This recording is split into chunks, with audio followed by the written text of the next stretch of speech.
Это первая часть сильный ветер.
Целый месяц, день и...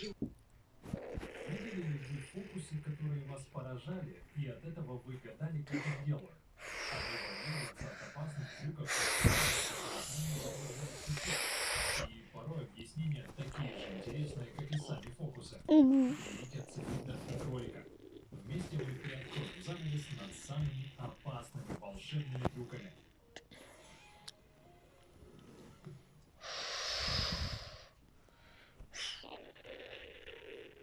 Побег из воды.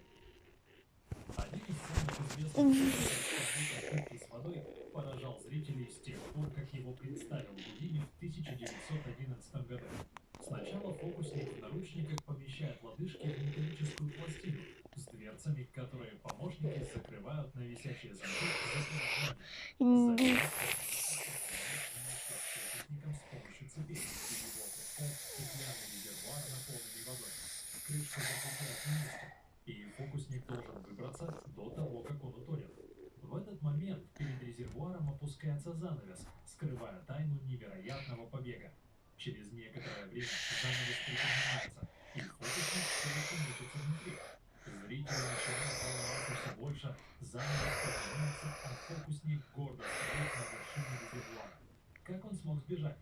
Фокусник никогда не раскрывает тайны, но я расскажу. Для начала фокусник должен задержать дыхание и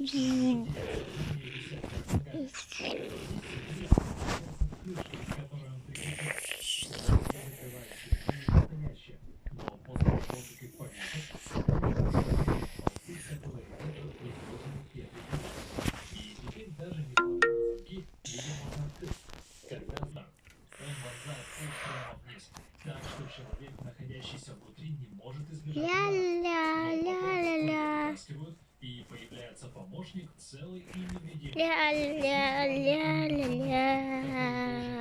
Прижаться к дну коробки под резиновыми подкладками, скрытыми внизу. Он меняет направление кролик, если он слишком близко. И на защиту. Пронзает медленнее, чем остальные. Ну ладно. Давая помощнику перевернуть. Просто уворачивается, аккуратно изменяет его курс.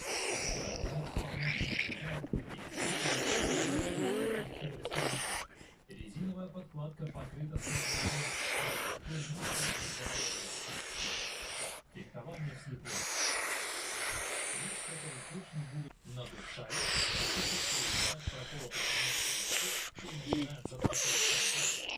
незаметно закатывая его, чтобы он максимально... Что-то дует. Надо встать так, чтобы поскольку на глазах.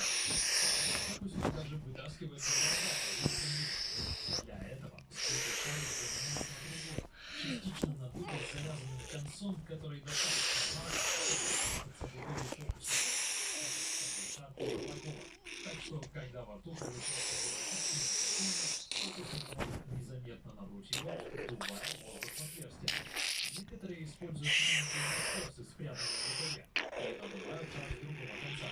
Это легко скрыть, так как все внимание сосредоточено на рте фокусника. Прокатывание шарика впечатляет, но не делайте это с заложенным носом, иначе вы случайно проглотите его по-настоящему. Глотание мечей. Есть два способа исполнить классический фокус с глотанием мечей. Первый заключается в использовании специального меча. Зрителям он кажется настоящим, но может загадываться, если его незаметно прижать к языку. Как те браслеты, которые закрывают нуждающиеся запястья. Это выглядит эффектно, но лучше профессионалы правда глотают мечи. Просто не так, как мы с вами глотаем еду. Для этого процесса надо расслабить внутреннюю часть горла и встать в позу, гарантирующую свободный проход. Требуются годы практики, чтобы научиться расслаблять пищеводный сфинктер, непроизвольную мышцу вверху пищевода, и подавлять рвотный рефлекс. Кроме того, надо идеально выравнивать тело, чтобы не повредить нежные внутренние органы и ткани. Спокойствие просто необходимо на протяжении всего процесса работы с мечом. Даже дрожь руки может повредить не только слизистую пищевода, но и сердце и легкие, так как меч движется рядом с ними. Почти все трюки в видео опасны для неопытных людей, но глотание мечей точно надо оставить профи.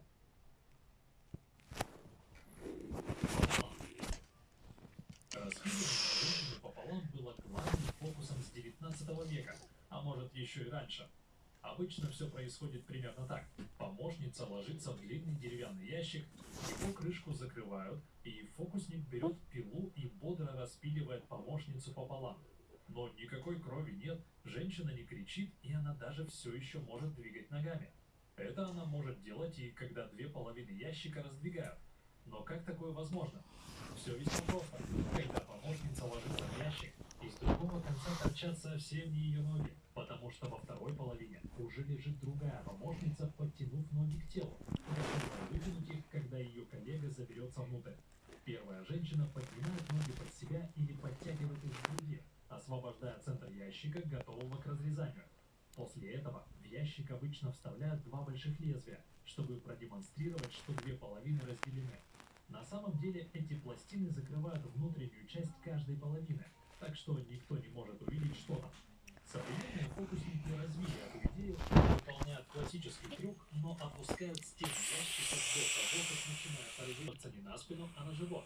Благодаря этому он может подтянуть колени под туловище в тайное отделение внутри стола, пока стенки ящика все еще подняты.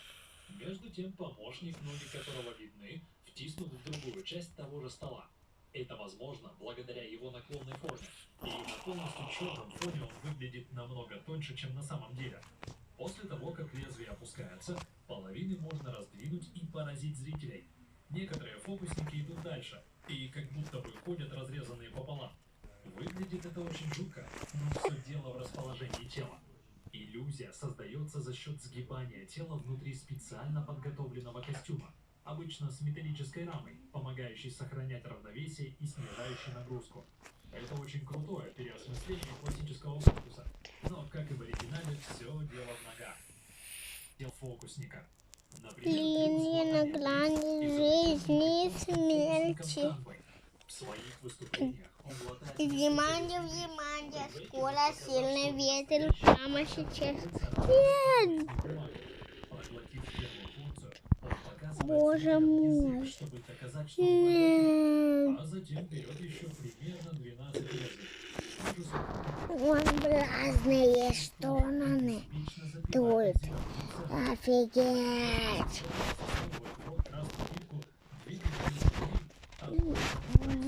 Невероятно.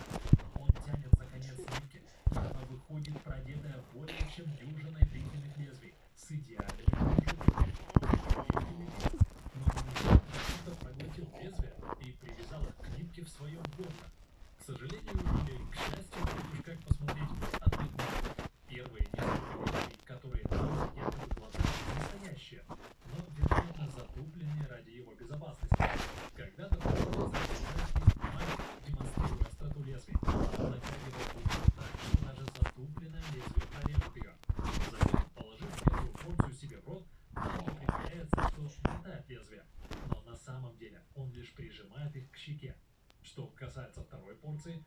Эти лезвия он заталкивает за другую щеку. Они вообще не застегнуты, это просто реквизит, изготовленный для этого фокуса, так что они безопасны. Когда Танбо пьет ярко-зеленый абсент, точнее, скорее всего, это вода с пищевым красителем, он выплевывает настоящее лезвие.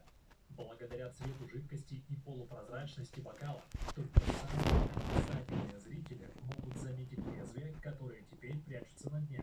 А засовывая нитку в рот, Танбо на самом деле заталкивает ее под верхнюю губу. Нитка с лезвиями, которую видят зрители, была незаметно привязана к ним все это время. Он просто прятался за пальцами, когда засовывал фальшивые лезвия в рот. Поистине мастерский обман. У Танбо острый ум для фокусов. Еще трюк, который пугает зрителей, это Ладно, ребят, всем пока. мечом.